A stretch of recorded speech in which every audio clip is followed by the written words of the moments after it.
দুই প্রতিবেশী দেশের সম্পর্কে দীর্ঘদিনের টানাপোড়েন কি এবার নতুন মোড় নিতে যাচ্ছে? পর্দার আড়ালে কূটনৈতিক তৎপরতা জোরদার হয়েছে, আর সেই কারণেই দক্ষিণ এশিয়ার রাজনৈতিক অঙ্গনে বাড়ছে জল্পনা কল্পনা।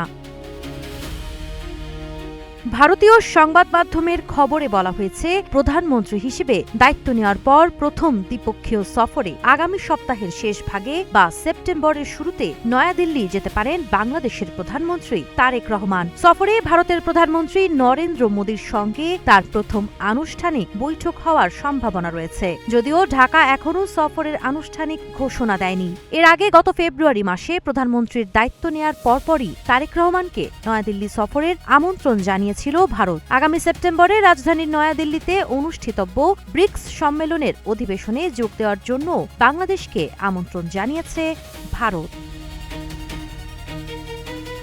কূটনৈতিক সূত্র বলছে, প্রধানমন্ত্রীর ভারত বৈঠকে দুই দেশের বাণিজ্য, জ্বালানি, সীমান্ত ব্যবস্থাপনা, যোগাযোগ, আঞ্চলিক নিরাপত্তা ও অভিন্ন নদীর পানি বণ্টন সহ গুরুত্বপূর্ণ বিষয়গুলো আলোচনায় আসতে পারে। পাশাপাশি ভারতে অবস্থানরত সাবেক প্রধানমন্ত্রী শেখ হাসিনার প্রত্যর্পণ ইস্যুও আলোচনার অন্যতম স্পর্শকাতর বিষয় হতে পারে।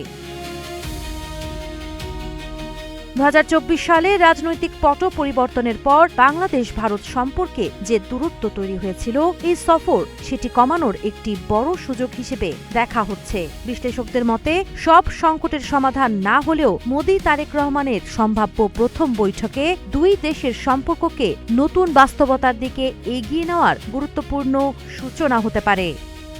সাবা খান, নাগরিক প্রতিদিন।